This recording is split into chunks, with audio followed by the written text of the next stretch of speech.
Sorry, can you repeat? My headphones just broke. OK. Vous avez affirmé tantôt. Listen, you asserted earlier that you made a profit of $2.5 million. That's those are your figures. We know that the AG doesn't think so, but we'll take what you said at face value. That's $2.5 million for 40 hours per month. You've made a profit of $2.5 million for this app. And yet I'm telling you that there are 10,200 Canadians that were subject to quarantine when they shouldn't have been because of your app, because that is what has occurred, and you're saying that it was a success. Was it really worth $2.5 million profit, that kind of success story? Like I said previously, I don't make that decision. The government obviously sees value in what we do. That's why we were working there for 3 years. Alors, c'est qui le responsable? So, where does the buck stop if it doesn't stop with you? Again, I did not make the decision. The government sees value in what we do. We were not part of architecting this application. Thank you very much, sir. Over to you, Mr. Jawari, please, for 5. Thank you, Mr. Chair. Mr. Furt, I'm going to pick up where I left, and I want to close the loop on the rate to the Crown. So, as a confirmation, the rate to the Crown is determined by the Crown based on available market rate and availability at that time, and that's communicated to the vendor, the rate that's going to be accepted. And this rate is inclusive of the hourly rate as well as the what we call the per diems for food, transportation, and all of that. Is my statement correct? Somewhat. So, however many people are responding to an RFP, they will give their financial bid. What that means is there will be, I will determine that I think somebody is worth $1,400. Another vendor may say, I think that person's worth $1,500. And then they say the third vendor says, I think they're worth $1,300. The Crown would determine through a median band that the Crown determines the rate as a result of those three bids is $1,400. Thank you for that. Okay, so that clarifies that the rate that the Crown developed is a median of the rate by the vendors who are responding to the RFP, correct? Correct. Yeah, perfect. So, can you tell me how many of the bids that you received for ArriveCAN was a open bid? There's only one. Okay. The other 3 still required price. This is to be clear, though. Yeah. The other 3 I'm only still interested in require price ArriveCAN. substantiation. Mr. Furt, I'm only interested in ArriveCAN because I'm trying to keep the focus on ArriveCAN. My other colleagues want to go to, RCMP, or they want to go around the other route with Butler. I'm sticking with ArriveCAN. So what basically I understand or process is the fact that this was a closed bid, and the rate that was established for ArriveCAN, naturally, because there were not multiple bids, was the rate that you had put in as a suggested rate to the Crown. Is my understanding correct? Correct, but there was also price substantiation that had to be provided. What they did for that, the PSPC requested that I provide 4 other competitive bids that have similar categories and rates. So how they determined that way, there's actually going off 4 different other competitive contracts that determine what the median was. So there was price substantiation. Although there were sole source contracts, they still had to be price substantiated. Okay, so to prove value to the Crown. Okay, now, and off of that, I don't understand. The Crown asks you to provide 4 others rather than them going and finding 4 others, and then they looking at the medium. That I don't still understand, and I don't think that's the right way of doing it. That's basically I consider as a conflict of interest. Now, let's go back to the number of RFPs. How many RFP have you responded to the government since 2015 that you have managed to secure between 60 to 65 contracts? Oh, how many? 100 and 190, 200? So you, of the 200 or 190 RFP that you've responded, you've secured 60, correct? So 60, oh, sorry, go ahead. Sorry, well, if you look through the contract list, there's other ones which are 25K sole sources. Yeah, I And so understand. So my question was, how many RFP have you bid? Because I'm trying to figure out your success rate. Oh, So if your success rate is 100%, then I like to question that. If your success rate is 30%, I like to say, okay, reasonable. What is your success rate as far as securing government contract among those you call, among those that you have bid on that you've secured 60 to 65? 15%. So 15% of the contracts you've managed to secure 15% of the contracts that you have bid as part of the RFP. So 60 to 65 contract represent 15% of the contract that you bid, and Again, you have won. 65 would be closer probably to 50 because, again, some of those ones are $25,000 sole sources, which were directed, like they were closed bids. So the ones which are open for competitive processes, about 15%. 15%. Okay. Thank you. I'm sorry, Chair, that's how our much? time. Okay. Yeah, a couple of seconds pass. Thanks. Mrs. Vignola for 2.5, please. Merci beaucoup. Thank you very much. Mr. Firth,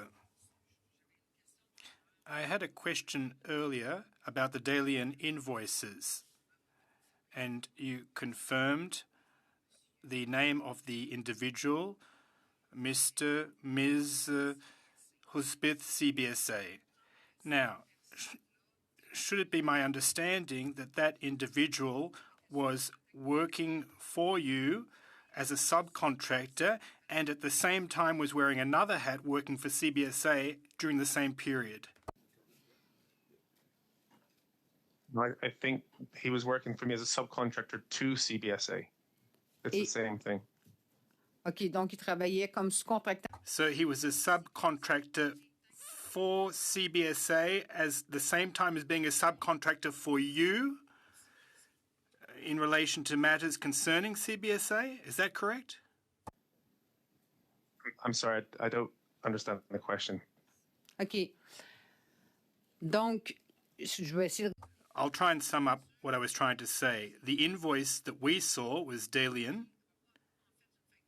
Well, not an invoice per se, but a bank transfer. It was a bank transfer to you for Hoodspith CBSA. So Dalian had received a contract from CBSA, and the payment, referring to Butler AI, of course, but the payment for Mr. Holsmith went through you. But at the same time, Mr. Holsmith was a subcontractor for CBSA.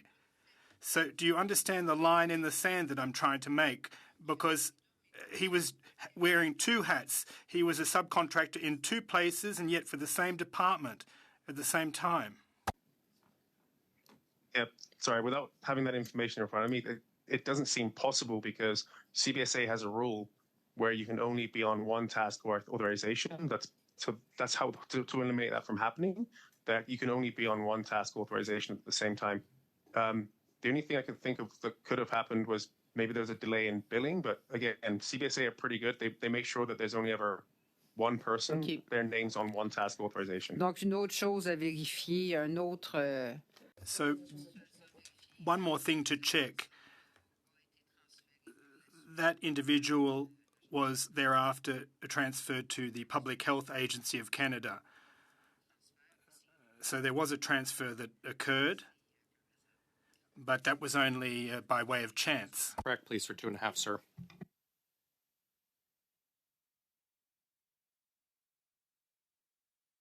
There we go. Thanks, Mr. Chair. Mr. Firth, I'd like to go back to this issue of security clearances, and the Office of the Ombudsman found that GC Strategies did not meet the document safeguarding capability at the time it was awarded the $13.9 million non-competitive contract for professional services with CBSA. When did you find out that you did not meet the security clearance for that contract? We were told, I think it was from the amendment was made at the contract 13 months after it was awarded. So 13 months into the contract, you were notified that you did not meet the security clearance? We were notified that they were removing that prerequisite because it wasn't necessary. And who notified you of that? I'll have to speak to my business partner. He gets all of the security information. And did you communicate to them about the security clearance prior to that? Nope. This is just there was a component within the RFP that was not directed towards the vendor. It was just something. Again, it was an amendment that was removed after the fact. It just seems that, like, going back to your previous point or your previous testimony about why the government would rely on your company, one of the reasons is because other companies don't necessarily meet the pre-qualifications to engage in these government contracts. And yet here's a case where your company didn't meet the qualifications for this contract. And the way that the government found a way around it was simply by removing that requirement. Did they express why they removed the requirement? No, so sorry, my understanding is that at the point of contract award, that it isn't determined whether or not they have to have this certain document safeguarding. It's only after the fact, once the project is got going, they decide to remove it or not. We're dealing with invoices. We're not dealing with protected information. That was the determination after the fact was we were not required to have that at all. But at the time you signed the contract, you were required to have it. Is that correct? That's what the RFP says. That's what the RFP says. And yet CBSA did not flag that requirement with you when they signed the contract? But again, if you would let me quote just what the PSBC was much more experienced than this than I am. They said PSBC clarified that a distinction needed to be made between a security clearance of an organization or a staff member and a capacity requested by an organization. It is not necessary for an organization to have the capacity at the time of contract award. It is normal that a contract be awarded without the capacity, which is us, being pre-verified by contract security. Otherwise, there has to be an amendment to withdraw that requirement as it was not necessary, which is what happened for this contract. Thank you very much. Mr. Barrett, please, for 5. Is a significant part of your job contacting and communicating with government, their departments, agencies, or crown corporations? Yes, it is. And how many hours per month would you say that you spend on that? It's hard to quantify that because if we're busy with existing contracts, then there's contract management and other components versus new business development and interactions and identifying new opportunities. Let's look for a number. You can use you and your partner combined, Mr. Anthony. How many hours per month? Sorry, I can answer that honestly, accurately. Sorry. Is it more than 80? Yes, per month, for sure. More than 80 per month. Okay. Is it more than 100? I can't quantify. I'm just giving you an answer of 80. More than 80. So do you also that includes proactively making the government aware of the services that you offer? Again, sorry, it depends. It depends on whether or not we are. With ArriveCAN, there was not 80 hours of meeting and proposing and getting new business because we were managing 100 resources at that time. Are you registered? So it varies. Are you registered to lobby? No, I'm not because we do not charge a fee. As an owner of GC Strategies, you obviously have control over your company's website. You were here 16 months ago as part of the ARRIVESCAM inquiry, and I asked you in October 2022 to provide names of senior government officials that offer glowing endorsements for you on your website. I want to read some of those because you haven't had a chance over the last 16 months, I guess, to furnish us with that information. Here's one for you. I think they are first and foremost are a taxpayer. They, GC Strategy, see the bigger picture and do not chase the quick sale. I think they are first and foremost are a taxpayer and see efficiency and getting the best value for government. That's the Chief Data Officer of the public sector. Who was that What's their name?